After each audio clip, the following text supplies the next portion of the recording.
할렐루야. 여러분과 주 안에 만나게 됨을 진심으로 하나님께 영광과 찬양을 돌리면서 또한 귀한 재단에서 말씀을 증거시켜 주신 교회에 진심으로 감사와 영광을 돌립니다. 많은 사람들이 저를 볼 때마다 남자치고 얼굴 괜찮다. 그런데 얼굴을 볼수록 개성이 없다, 지조가 없다고 놀림을 줍니다. 왜 이런 말인가 곰곰이 생각했더니 산사에 사는 스님이 절에서 충생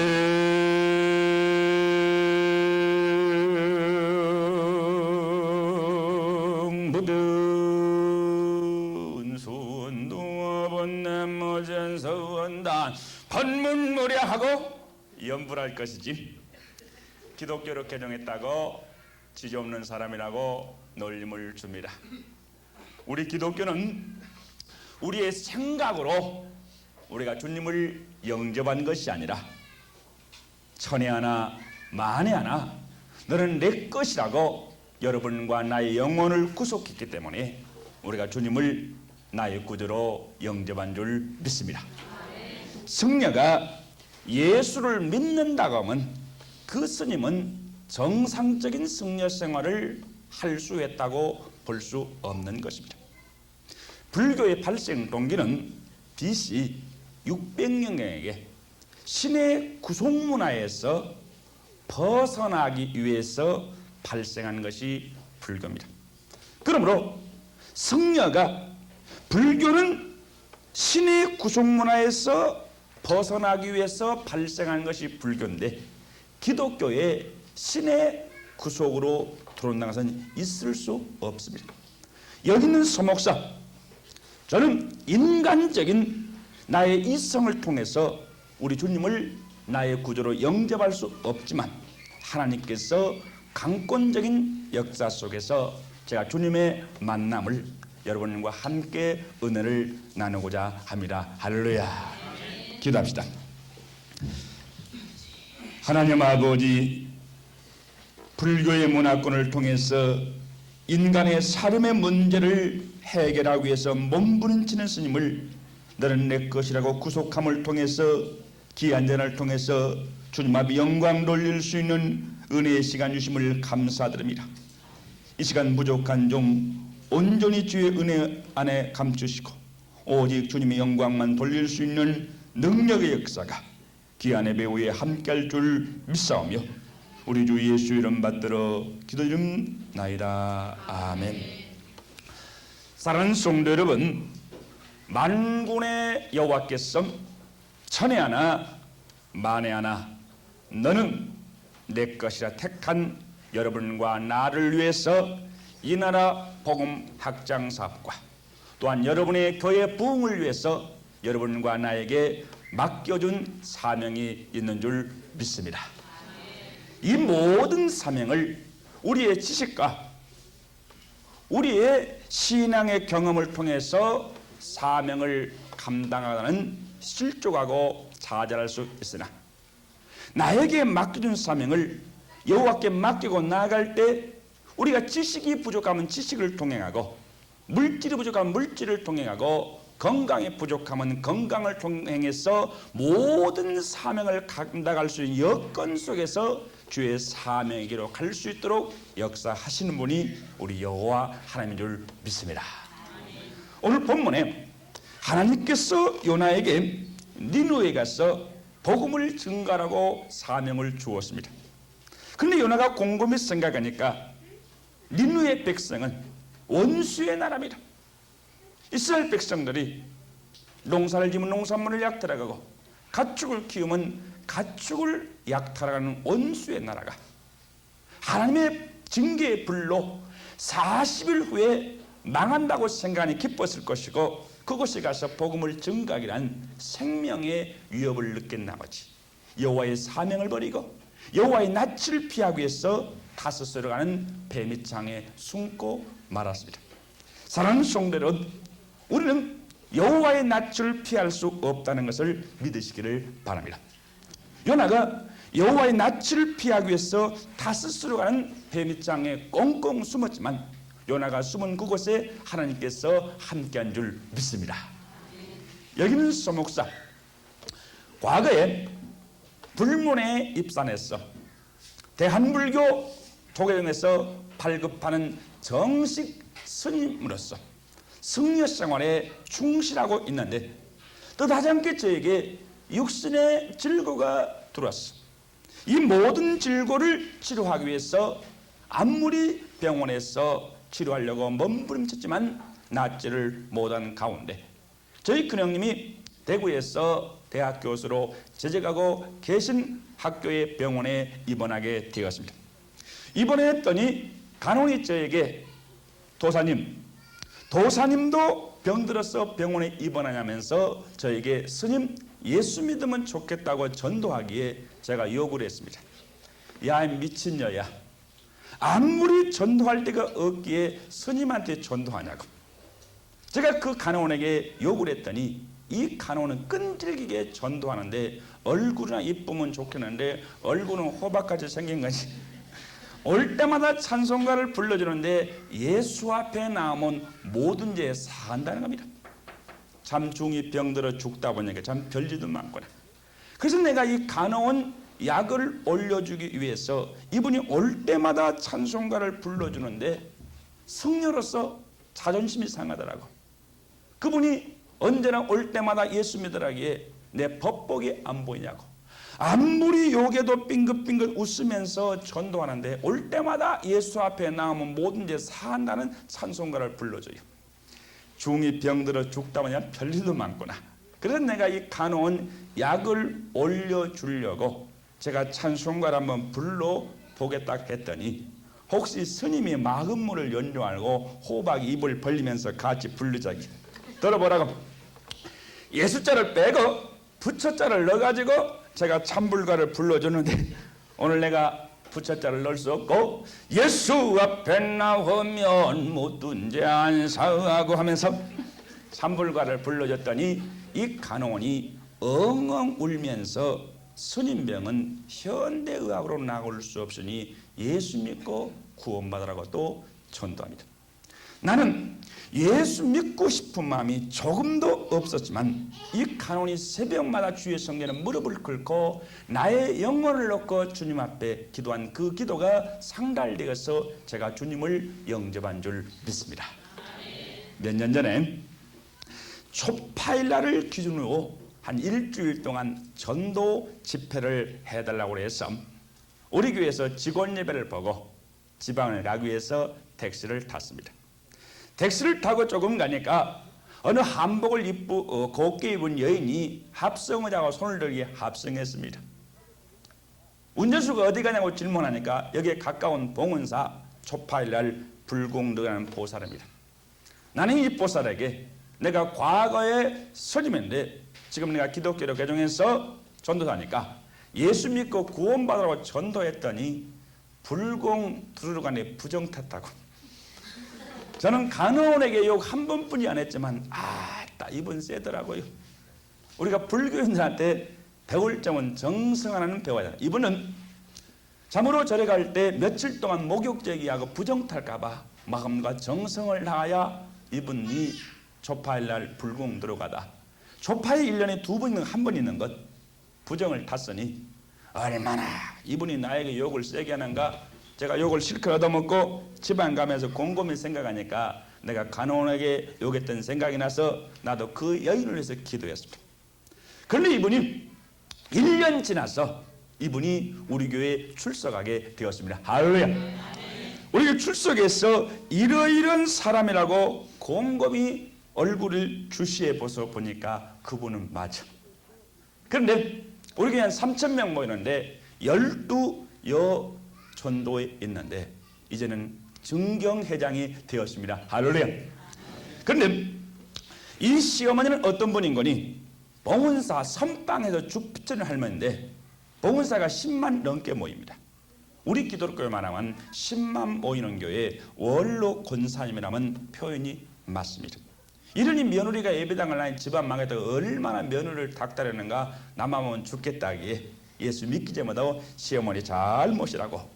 그러니 며느리 방에서는 내게 강같은 평화가 나오는데 시어머니 방에서는 심려장군 대따라니나 뭐라 하니 그 가운데 남자가 죽을 일이. 그런데 이 할머니 보살이 87년도 가을 세례식 때 우리 교회 세례 교인이 되었습니다. 할렐루야. 이분이 우리 교회 나오면서 나를 보더니 내가 미스터 중인자가 합장을 하고 저러더라고. 내가 얼마나 열심히 잘 나오느냐, 이렇게 좋을 걸 왜 내가 진즉 못 믿었던가. 저는 저희 근영님 친구 교수아들이 뇌망염으로 고생하다 뇌 이상이 있어서 현대의학으로 나올 수 있는 불치병이, 여러분이 잘 아시는 현신의 권사님 작년 4월 달에 천국에 가셨지만 이분한테 기도를 받고 정상에 되어서 형님 친구분께서 저에게 끈질기 있게 전도해서 저는 현신의 권사님을 만나서 현대의학으로 나올 수 없는 불치병이, 제가 기독교로 개종해서 병 고침 받고 주님과의 만남의 역사가 임하게 되었습니다. 할렐루야. 이래서 제가 예수를 믿고 신앙생활하고 있으니까 목사님께서 그래 서선생을 부른 것은 서선생을 통해서 과거 동료들에게 복음을 증거할 사명이 있기에 서선생을 불렀으니 주님 앞에 서원기도해서 신학에서 목사가 되라고 저에게 서원을 부탁했습니다. 저는 참으로 현대의학으로 나올 수 없는 불치병이 주님의 은혜로 고침받고 감사해서 서원하고 중이 예수 믿고 신학을 하니까, 이렇게 스님이 예수 믿고 신학을 하니까 완전히 이거는 창경원의 원숭입니다.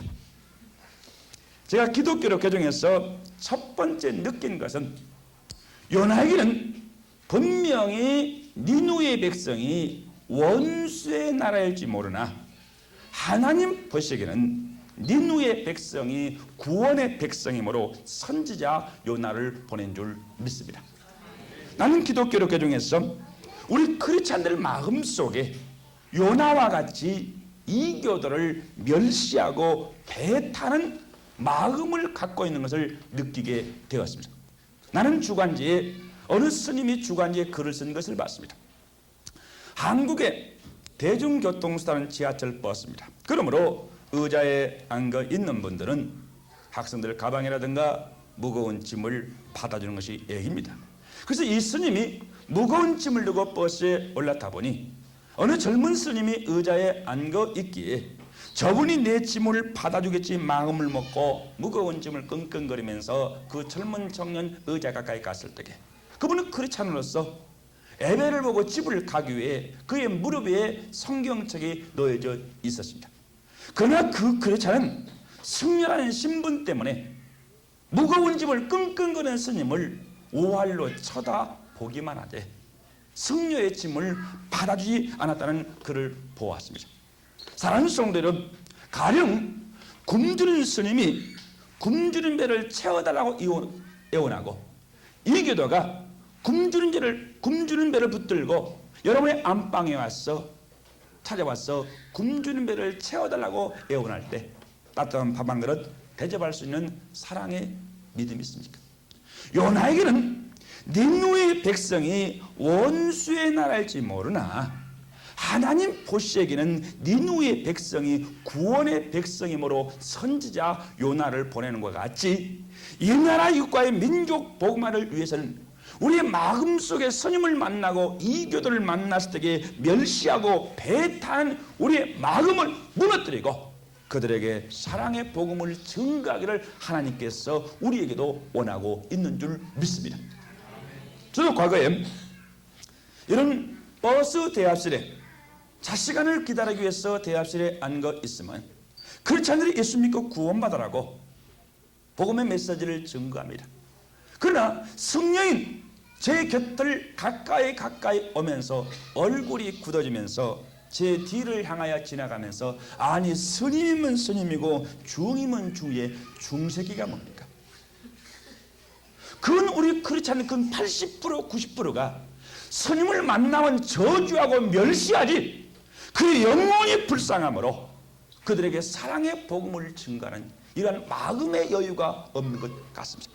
우리가 스님의 영혼을 심판할 수 있는 권한이 우리에게 있다면 얼마든지 우리가 멸시하고 조롱할 수 있지만 그러나 우리에게는 그런 권한이 없고 그가 예수를 믿지 아니할 때 그 영혼을 심판하실 분은 여호와 하나님인 줄 믿습니다.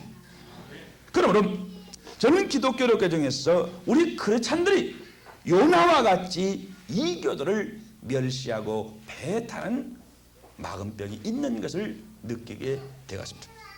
두 번째로 제가 기독교로 개정해서 저 심적인 갈등이 일게 되었습니다. 여러분이 스님을 만나 스님 불교는 우상이니까 예수 믿고 구원받으라고 전도하면 중이 웃습니다. 젊은이 나는 무신론이라고 대답할 것입니다. 석가모니는 BC 600년에 외세 다시 말하면 인도를 정복해서 인도를 다스리는 민족은 외세 다시 말하면 BC 600년경에 중앙아시아의 유목성한 아리안 족속들이 인도를 정복해서 신으로 계급제도로 인도 민족을 정복해서 다스리게 되었습니다. 석가는 자기 민족이 신의 구속문화와 계급의 구속문화에 살고 있던 자기 민족들에게 예세 문화인 신의 구속문화와 계급의 구속문화를 부정하는 데서 발생한 정신적인 혁명가입니다. 그러므로 어느 스님이 논문을 쓰면서 최초의 노예 해방가가 아브라함 링컨이라 석가라고 말 일리가 있습니다. 석가는 신의 구속문화와 계급의 구속문화 살고 있는 자기 민족들에게 신을 부정하고 계급을 부정하는 이러한 철학을 정립함을 통해서 예수의 문화와 예수의 구속문화와 또한 그 계급의 구속문화 살고 자기 민족들이 그의 사상을 추종하게 되어서 인도에서 불교가 발생했던 겁니다. 그럼 왜 승려들이 예수를 믿을 수 없느냐? 기독교의 신의 구속으로 들어올 수 없기 때문에 그들이 주님과의 만남이 있을 수 없는 것입니다. 그리고 무신론의 승려가 기독교로 개종해서 신의 구속이 내 심적인 마음을 구속할 때 불교의 무신론의 철학과 기독교의 신본적인 구속문화가 내 마음의 갈등을 일으키게 되었습니다.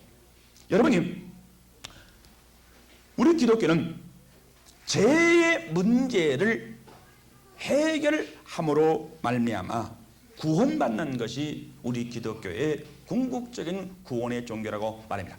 그래서 성경 66권은 하나님께서 천지를 창조할 때 참으로 우리 인간을 생명체, 죽음이 없는 영생할 수 있는 이러한 영생체로 생명체로 인간을 창조해서 하나님이 지으신 모든 우주 만물을 다스릴 수 있는 권세를 인간들에게 허락했습니다.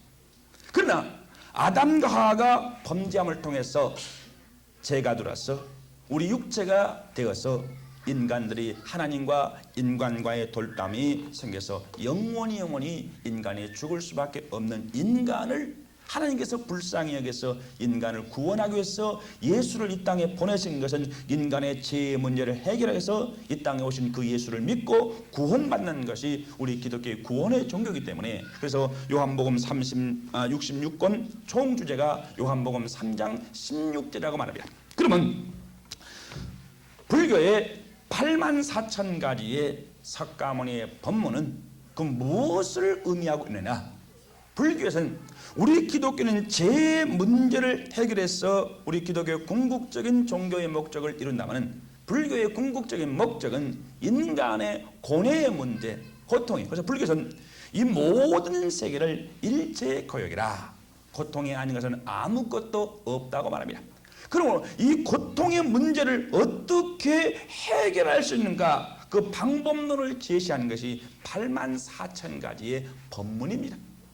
그러면 이 84,000가지의 석가모니의 법문을 요약한 것이 3법인입니다. 첫째가 재행무상, 이것은 불교의 세계관입니다. 다시 말하면 이 모든 삼라만상은 실질적인 불변, 변치 않는 현상이 아무것도 없다는 것입니다. 그런데 인간들이 이 모든 삼라만상은 변하는 과정 속에 있는 현상인데 이것을 변하지 않는 실질적인 현상이 있는 거로 착각 속에서 인간이 아집하기 때문에 인간들에게 고뇌와 고통이 온다는 것입니다. 그러므로 이 모든 세계는 변화 과정 속에 있기 때문에 무상, 실질적인 고정적인 현상은 아무것도 없다는 거예요. 두 번째, 제법모아, 이는 불교의 인간론인데 이 모든 세상에 실질적인 현상이 없듯이 인간 자신도 자아라고 고집할 것이 아무것도 없는데 인간들이 내가 있다고 자아를 고집하기 때문에 인간들에게 고뇌와 고통이 온다. 왜 인간들에게 고뇌와 고통이 오는가? 세상에 현상이 없는데 세상이 있다고 고집하고 내 자아가 없는데 자아가 있다고 고집하기 때문에 인간들에게 고뇌와 고통이 온다. 그러면 인간의 고뇌와 고통의 원인을 알았으면 그 원인을 머려버리면 인간의 고통과 고뇌가 사라진다는 것이 불교의 사상입니다. 그럼 어떻게 고뇌와 고통의 문제를 알았으면 그 문제를 해결, 그 방법론을 제시하는 세 번째가 열반적정인데, 다시 말하면 바람을 불어서 촛불을 끄지, 불교에서 모든 만법의 근원이 인간의 마음 속에 있다. 그래서 심심불이라 마음이 부처라고 말합니다. 그러므로 내 마음 속에 세상이 있다고 헐헐 타오는 욕망의 불, 내 자아가 있다고 헐헐 타오는 욕망의 불을 꺼버리면 인간들에게 고뇌와 고통이 사라진다면 이 진리를 깨달은 자가 원어로 부타, 한문으로 불타, 한글로 부처님이라. 우리 기독교는 예수를 믿고 죄의 문제를 해결받아서 구원받고, 불교는 무슨 진리를 깨닫냐? 왜 인간의 고뇌와 고통이냐? 이건 세상을 집착하고 나를 집착하기 때문에 인간들에게 고뇌가 오기 때문에 세상에 있다고 헐헐 타는 욕망의 불, 내 자아가 있다고 헐헐 타는 욕망의 불을 꺼버릴 때 인간들에게 고뇌와 고통이 사라진다는 이 진리를 깨달으면 누구나 부처가 되는 것이 불교의 궁극적인 사상입니다. 그래서 불교를 정의할 때 부처님의 가르침의 종교라고 말하고, 두 번째는 부처가 대기한 종교라고 말합니다. 그러나 우리 기독교는 그리스도의 가르침의 종교에도 그리스도가 대기한 종교가 아니라는 것이, 이런 것이 불교와 기독교의 차이점이 있다고 말할 수 있는 것입니다. 그러므로 불교는 어느 누구에게도 예속되지 않는 것이 불교의 사상입니다. 그러므로 나 자신이 신의 구속에 들어오니, 불교의 모든 경전은 인간의 이성을 통해서 나온 철학입니다. 그러므로 하나 더하기 하나는 둘이라는 수학 공식이 분명히 나오듯이 불교의 경전은 인간의 이성을 통해서 나온 철학이므로 누구나 인간의 고뇌를 느끼고 인간의 사람의 문제를 사색하면 마음과 마음이 통하는 것이 불교의 경전입니다. 그러나 성경은 나의 이성을 통해서 이해하려고 합니까? 성경은 신의 그림으로 하나 더하기 하나가 둘도 될 수 있고 천도 될 수 있고 만도 될 수 있고, 인간의 나의 이성으로서 받아들일 수 없는 것이 성경이므로 나의 이성을 통해서 성경은 받아들일 수 없고, 신의 구속은 내 마음을 갈등을 일으키면서 내 마음속에 하나님, 아무리 봐도 내 팔자는 중팔자지, 도저히 나의 이성으로 받아들일 수 없는 이 성경, 기독교의 만남이 나의 만남이 아니고 아무리 봐도 내 팔자는 중팔자니 나오고 이별가를 부릅시다 하면서, 저는 기독교로 개정을 후회하면서 제가 몸이 좋지 못해서 군대가 한 2년 정도 연기되어서 건강이 회복되어서 군대 입대하면서, 하나님, 내가 제대하고 예수 믿으면 사람 새끼가 아니고 개새끼요, 완전히 하나님과 이별가를 부르고 승려의 본연의 자세로 제가 군복무에 충실하는 과정 속에서 우물공사용 모래 채취작업을 나가다 6m 언덕에서 차가 전복했어.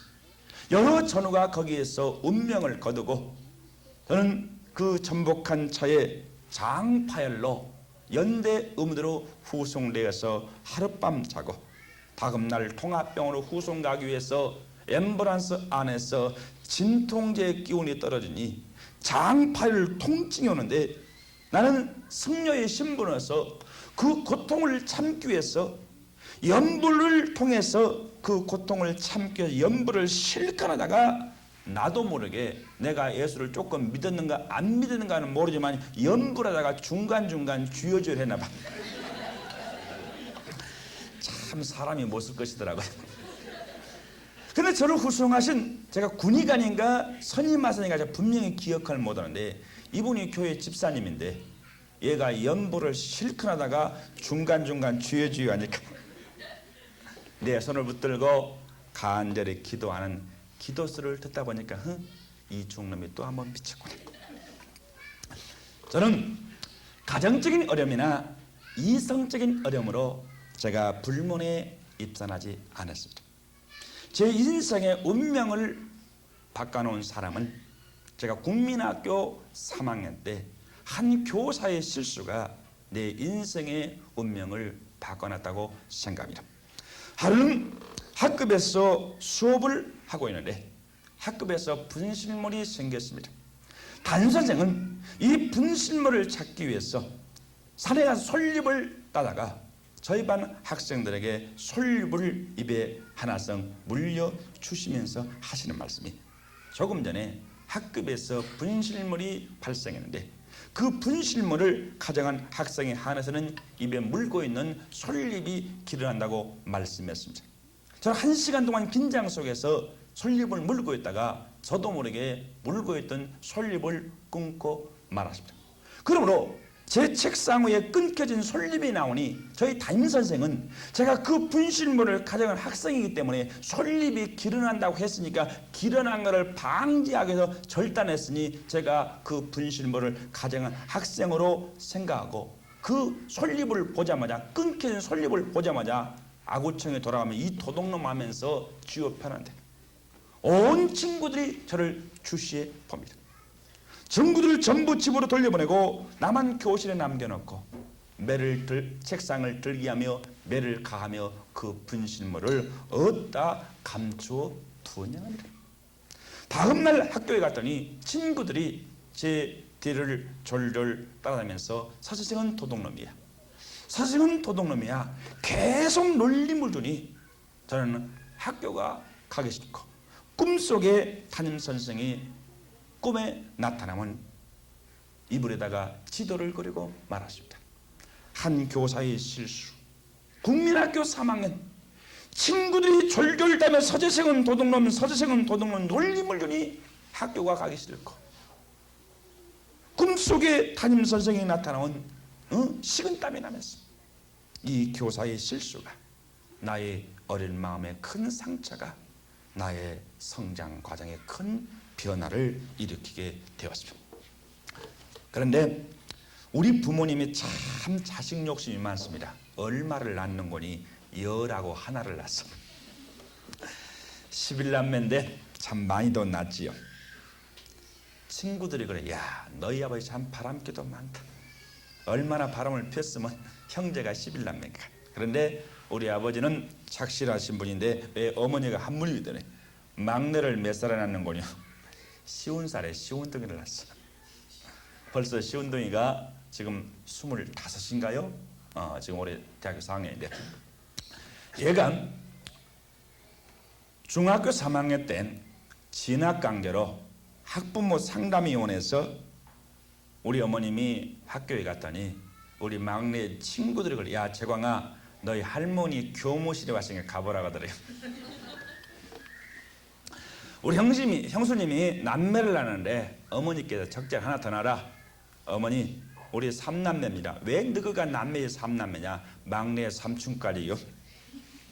아닌 것이나 우리 조카하고 우리 막내하고 한 서너 살 차이 날 거예요. 그러니까 우리 막내가 고등학교 3년 동안 형님 집에서 학교를 다니니까 저희 부모들은 시골에 있기 때문에 학교에서 무슨 일이 생기면 우리 형수님이 학교에 가니까 삼남매 맞기는 맞아요. 그런데 제가 형님 3분, 누나 3분, 럭키 7, 7번째로 태어났는데 어렸을 때 그래. 어머니 또 큰엄마가 형들이 어머니 재성이 다름일서 주워왔지. 평소 때는 모르는데 부모님이 조금만 나에게 서운하게 해주면 야 내가 주워온 자식이 아닌가 이런 마음을 생기는데 국민학교 5학년 때 형들 누나 전부 서울로 수학여행을 보내줬습니다. 우리 국민학교 때 본 저는 시골이기 때문에 서울로 수학여행 보냅니다. 그런데 아버님이 저를 서울에 수학여행 약속을 해서 선생님에게 약속을 했습니다.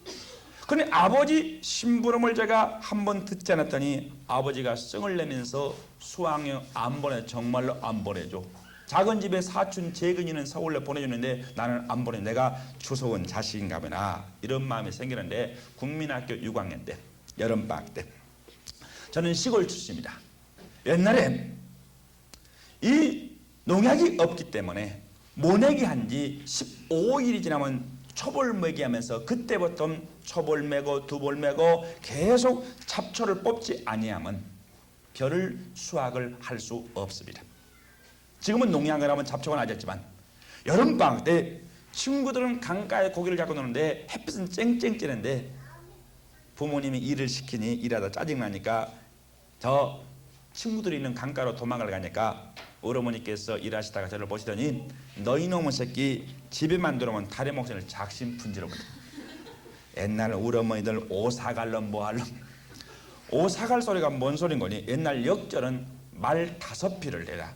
머리, 양 팔, 양 다리에 말 한 필씩 묶어서 내쫓아가지고 5군데 찢어지는 소리가 오사갈럼입니다. 그런데 해는 서산에 지니 또 어머니한테 가면은 또 부주깽이로 맞고 꼬집히 생각나니까 이거 아무리 봐도 우리 엄마가 아닌가 보네. 나도 우리 엄마를 찾겠다고 장롱을 뒤져가지고 서울로 엄마 찾아 삼천리를 떠났습니다. 서울역에 도착해서 엄마는 못 찾고 캄캄한 밤에 대해서 서울역 대합실에 웅크리고 잠을 자는데 통행금지가 넘으니까 승무원 아저씨가 대합실에 있는 저를 내쫓습니다. 역정 광장을 서성으로 다니니 경찰에게 붙들려서 가출을 소년에 대해서 고향에 열차를 태워주는데 제가 열차를 잘못 타가지고 전주 역전에 떨어졌어요. 전주 역전에 떨어져서 한 3일 동안 굶다 보니까 눈알이 빙글빙글 돌더라고. 근데 전주에 가면 남문시장이 있는데 남문시장을 서성으로 가는데 팥죽 끓는 할머니 가게 옆을 지나가니 돈도 없는 주제에 영겁법 팥죽을 3그릇 시켜 먹었더니 할머니가 죽을까봐 눈이 동그래면서 돈도 없는 빨리 가라는 거예요. 3일 만에 팥죽 3그릇 먹었더니 배가 남산만하게 부르니 잠이 솔솔 오는데 거지가 잠잘 곳이 어딥니까? 다리 교각 밑에 잠을 자는데 3일 만에 팥죽 3그릇 먹었더니 3차 대전이 일어나가지고 울로 쏟고 밑으로 쏟고 완전히 지금으로 말하면 식중독이 옛날 말하는 광란 탈수 현상이 생겨서 제가 쓰러지고 말았습니다. 이때 넉마주의 형들이 저를 데려다가 깡통에 밥을 끓여서 그 끓인 밥물을 일주일 동안 먹여서 건강이 회복되니까 저한테 깡통 하나 주면서 밥을 얻어오래. 깡통을 들고 대문 앞에 가서 밥 줘 소리가 나와야지. 이제는 나쁜 일을 시킵니다. 옛날에는 아이씨 깨끼장씨가 많았습니다. 왜? 부모들이 중학교도 안 보내고 국민학교도 안 보내주니까 깨끼통 메고 돈 벌라는 거. 그러니까 그 아이씨 깨끼장씨 어린애들 하면은 뺏어가요. 돈 훔쳐오라는 거예요. 뺏어오라는 거예요. 해오자면 죽게 맞습니다. 또 할머니들 지갑을 날치기에 와라. 해오자면 죽게 맞으니까 그런 일을 하다가 오늘은 훔쳐오지 못해서 형들한테 가면 죽게 맞을 생각나니까 형들이 없는 저 변두리 주택가를 서성거리고 다니다가 밤이 되니 쓰레기통 옆에 웅크리고 잠을 자는데 배가 고프니까 본능적으로 쓰레기통을 뒤지는데 뭐가 손에 딱 잡히는데 감각이 좋아. 보니까 밥덩어리. 입에 딱 집어넣었더니 연탄재가 묻어가지고 사각사각 소리가 나는데 눈물이 핑 돌아. 집에 가면 밥이 있을 텐데. 그래서 서울에서 순경 아저씨가 가출 소년 집에 보는 생각나서 파출소 가서 자초 얘기를 했더니 고향에 가는 버스를 태워줘서 고향에 도착해서 대문을 열고 집에 갔더니 안방에 있는 저희 어머니가 저를 보더니 신발로 신지 않고 저를 부둥켜 안고 엉엉 우는 모습 보니까 우리 엄마가 봐. 그래서 2개월 만에 집에 들어왔어. 2개월인가 지나서 중학교 시험을 봤는데 미역국을 먹었습니다. 아버지께서 제가 또 도망을 갈 것 같으니까 내가 너 중학교 보교일로 돈 넣어가지고 중학교 집어넣을 테니 염려 말고 집에 가자는 거야. 아버지, 나 중학교 보교를 안 갈래. 그럼 어떻게 할래? 국민학교 6학년을 한 번 더 다녀가지고 내가 학교 가면 중학교 가고 나 그러나면 농사질래. 아버지가 껄껄 웃으면 그래, 내가 지기 하나 맞춰줄 농사지라는 거야. 저는 그래서 국민학교를 졸업하고 학교 간 친구들은 중학교 교문으로 저는 학적부도 없는 국민학교 6학년을 청강해서 다니니까 후배들이 그래요. 서대생은 머리가 돌대가리 7학년 돌립니다. 나는 그래서 남들이 못 다니는 7학년 다녔습니다. 나는 그때 재수한 사람이에요. 그러니까 혹시 올 입시에 실패하실 사람 있었거든. 저를 보고 용기를 얻으세요. 나는 국민학교 6학년에 재수한 사람이에요. 그러니까 이렇게 국민학교 3학년 때 교사의 누명 사건, 가출 사건, 중학교 낙방 사건, 이런 모든 저의 이 환경이 중고등학생이 되면서 인간의 삶을 사색하게 되었습니다. 인간이 무엇입니까? 누가 말할 땐 인생이란 인체와 생명이 함께할 때 인생이라고 정의합니다. 그러나 인체에서 생명이 떠나면 시체라고 말합니다.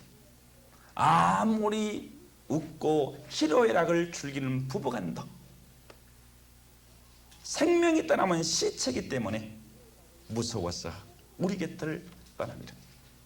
인생이란 탄생이 있으면 운명적으로 인간에게는 죽음이라는 두 단어가 있습니다. 그리고 탄생이 있다면 결론적으로 죽음을 가는 인생인데, 참으로 인간은 착각 속에서, 죽음이 없는 착각 속에서 살고 있는 것이 인생이 아닌가. 내가 지식을 추구하고 물질을 추구하고 모든 권력을 추구하지만 결국 죽음이라는 두 단어가 내 인체에서 생명이 떠나면 인간은 가는 것인데, 80 먹어주거나 70 먹어주거나 인생이란 죽음을 향해서 가는 인생인데 왜 인생이 살아만다는가? 80 먹어주거나 70 먹어주거나 10대 주거나 결국 죽음을 하는 인생이라면 왜 내가 살아만다는가? 이러한 어린 나이에 사색에 깊어지면서 결국 인생이란 죽음을 향해 가는 인생이면 인생의 불길을 잡자. 저는 그래서 10대에 4번의 인생의 불길을 잡았습니다. 그런데 4번의 인생의 불길, 4번의 자살을 실패하고 내 인생의 시야를 높게 연 사상이 있었는데 그게 무엇인 거니? 불교의 무생무사의 철학입니다. 우리가 불교의 극락과 우리 기독교의 천국과는 엄청난 차이가 있습니다. 오늘 우리가 기독교의 복음을 증거하면 예수 믿어 천국 가나 불교 믿어 극락 가나 예수 안 믿는 사람 저승 가나 가는 길만 다르지 결국 그곳은 똑같다고 말합니다.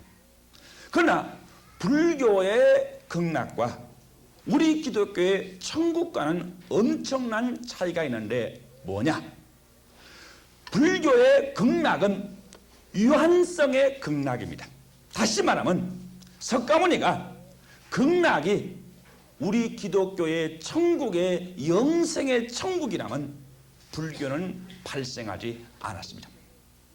영생교회 보니까 PD 수첩에 보니까 스님들이 나와가지고 불교는 영생이 없기 때문에 거기는 영생이 있기 때문에 골로 왔다는 겁니다.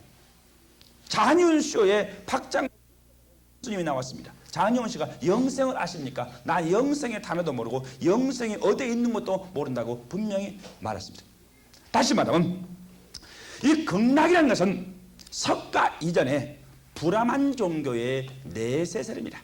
인간이 3계 육도, 다시 말하면 천상계, 인간계, 아수라, 아기, 지옥 계속 인간의 존재가 다시 말하면 불교에서는 생사를 하나로 봅니다.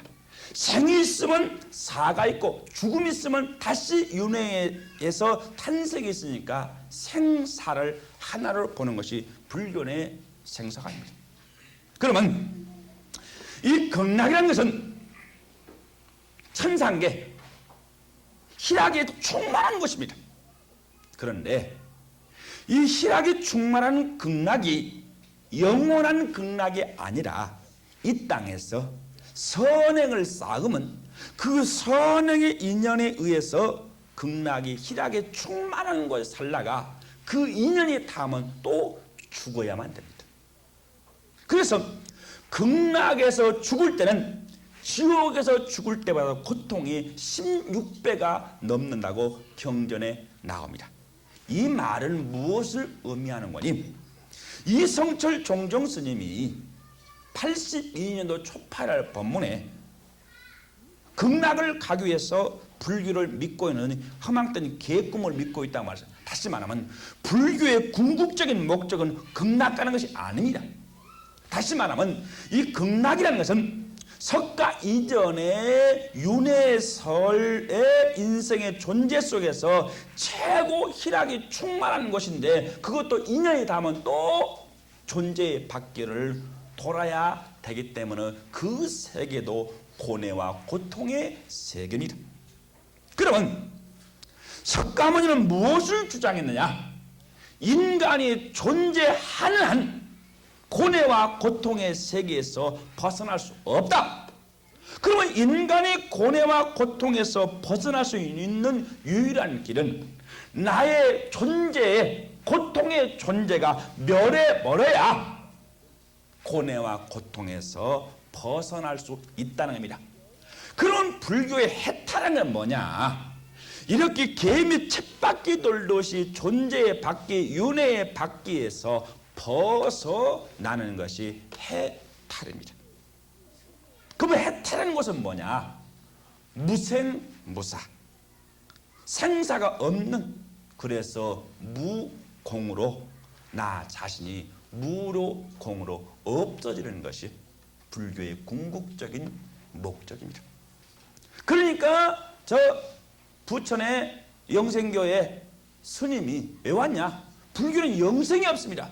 무로 공으로 없어지는 것이지 영원한 것은 없습니다. 석가모니 당시에 인간의 영원한 존재는 생사의 윤회의 존재의 세계만 있지 영원한 극락이 없습니다. 그래서 석가모니는 무엇을 이거를 불교의 언어로 한멸영지, 다시 말하면 생사 한멸영지, 생사가 없는 존재의 세계로 가는 것이 불교의 궁극적인 목적이지 윤회영지가 불교의 궁극적인 목적이 아니기 때문에 이성철 종종 스님이 극락을 가기 위해서 불교를 믿고는 험악된 개꿈을 믿고 있다고. 자, 나는 사춘기 때 제가 자살을 4번 실패했습니다. 이때 내 인생의 시야를 넓게 열어준 철학에는 그게 뭔 거니? 불교의 해탈, 무생무사. 인간은 존재하지는 않는 세계, 무의 세계, 공의 세계로 가는 철학을 발견하고 내가 수도했어, 내가 열심히 수도했어, 내가 해탈해서 깨달았어. 이 고통과 고뇌, 인간의 존의 세계에 태어나지 않는 무로 공으로 가는 것이 내가 갈 내 인생의 목적으로 알고 나는 불문에 입산해서 전혀 해를 느끼지 않고 불교의 공의 철학, 무의 철학에 흠뻑 빠졌습니다. 자, 인간에게는 진정한 울음이 탄생의 울음과 죽음 앞에 생애 애착의 울음이 인간의 생애의 울음 속에서 진정한 울음이 두 번 있는데 탄생의 울음과 죽음 앞에 울음이라고 말합니다. 나는 어떻게 10달밖에 되지 않는 그 어린 생명체가 어떠한 이성을 가지고 생애의 진정한 고통의 탄생의 고통을 느끼고 또 인간의 죽음을 때에 이성을 가지고 죽음이 온다면은 고통을 느낄 건지 무의식 속에서 죽음을 맞이하는가, 의식 속에서 죽음을 맞이하는가 알 수 없는데 어떻게 죽음 앞에 진정한 울음이라고 말할 수 있을까? 나는 이 두 단어를 제가 이해할 수 있는 기회를 제가 얻게 되는데, 첫째, 탄생의 울음이, 자, 어느 유산에 대해서 비태를 제가 보았습니다. 보통 우리가 결혼해서 한 자녀가 탄생할 때에 이 수정체가 수정이 된 지 나팔관을 통해서 자궁에 안착하는데 2주가 걸린다고 합니다. 그래서 자궁에 안착할 때부터 의학적으로 임신 반응이 나타난다고 말합니다. 아무리 수정이 돼도 이것이 자궁에 안착하지 아니하면 임신 반응이 나타나지 않는다고 말합니다. 그리고 2주가 지나면 심장의 고동이 뛰기 시작한답니다. 그리고 자, 3개월 된 2개월이면은 부모의 심장의 고동 소리를 들을 수 있을 정도로 이성이 형성되고 청각이 형성된다고 말합니다. 나는 4개월 된 한 생명체를 부모와 의사가 유산을 시키기 위해서 핀센트가 들어와서 그 4개월 된 한 어린이를 꼬집으니까 고통이 심하니까 얼굴이 찡그리고 온 손발이 떨리는 것을 보았습니다. 그 다음에 가위가 들어와서 목을 절단하고 팔을 절단하고 절단시켜서 흡입제로 뽑습니다. 이게 유산입니다. 10달이 되니 본능적으로 부모는 자궁 밖으로 내모읍니다. 자궁문은 좁습니다. 머리가 빠지는 고통 속에서 자궁 밖을 나오자마자 탯줄이 끊어지면서 이제는 내 스스로 호흡문이 열리면서 가슴이 터지면서 첫 호흡문이 열릴 때 머리가 빠지는 고통과 이 기도문이 열리면서 허판의 문이 열리면서 가슴이 찢어지는 고통 속에서 통곡의 울음소리가 탄생의 울음소리라고 말합니다. 우리가 자녀가 탄생할 때에 말할 수 있어서 기뻐하지만 그 생명체의 고통은 생애의 진정한 울음이 탄생의 울음, 머리가 빠지는 고통, 내 스스로 기도문이 열리면서 가슴문이 열리면서 호흡문이 스스로 열리면서 가슴이 찢어지는 고통과 머리가 빠지는 고통 속에서 통곡의 울음이 탄생의 울음이라고 말합니다.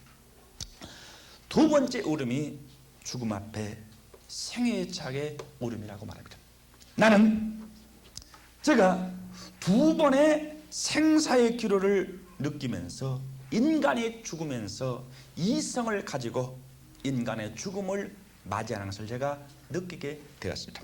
우리가 이 심장의 펌프가 약해지만은 우리가 보통 부모들을 운명할 때 보면은 이 심장의 고동이 약하면은 펌프질이 약하면은 혈액순환이 되지 않으면 손끝, 다리 끝부터 혈액순환이 되지 않아 가지고 새카매 가면서 죽음이 옵니다. 그래서 이 심장의 고동이 털컥털컥 하면서 숨이 차면서 탁 숨이 멈춥니다.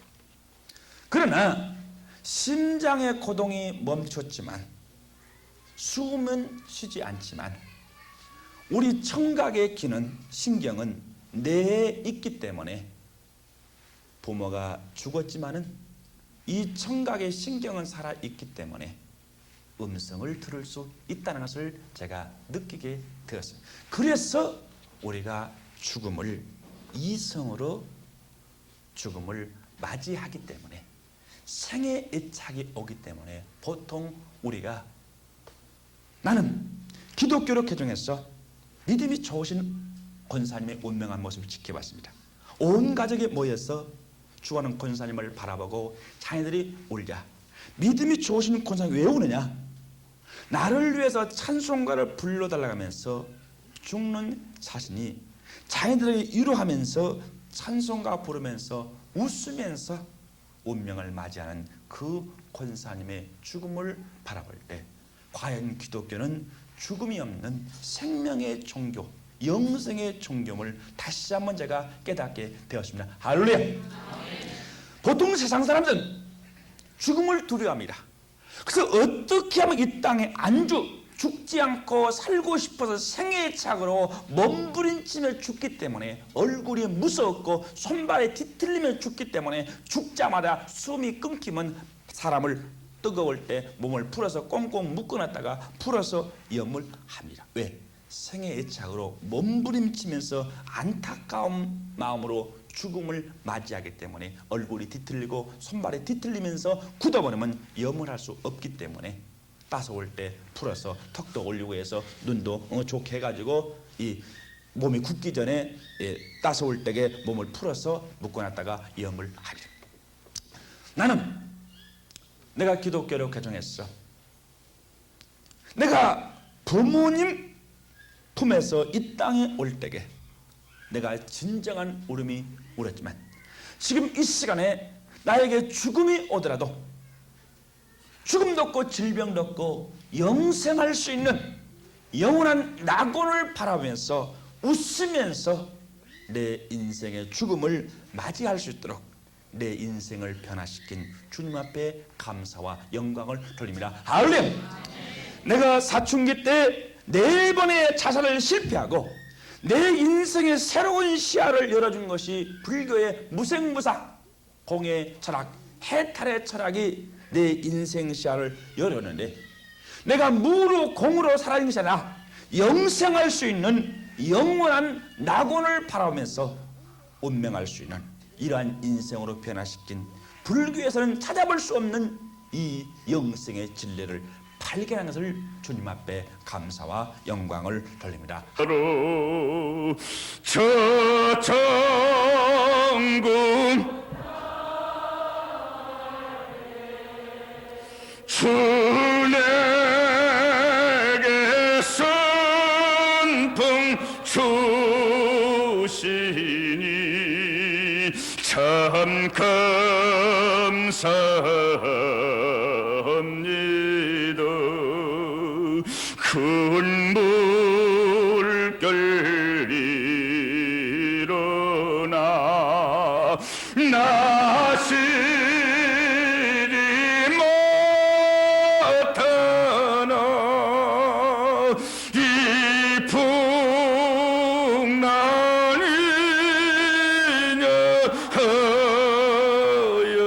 하여서 더 빨리 가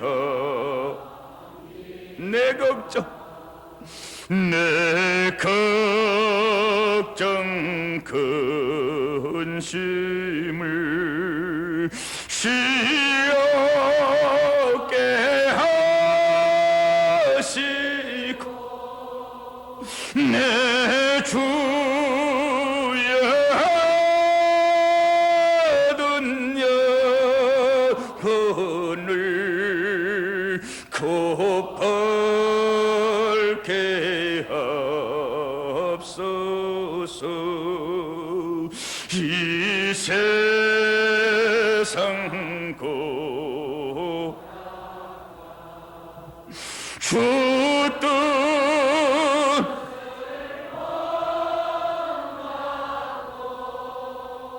내 몸이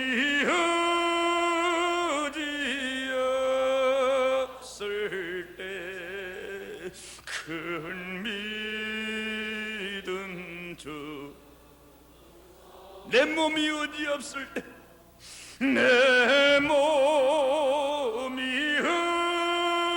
어디 없을 때 큰 믿음 주 내 주여 얻은 영혼을 내 주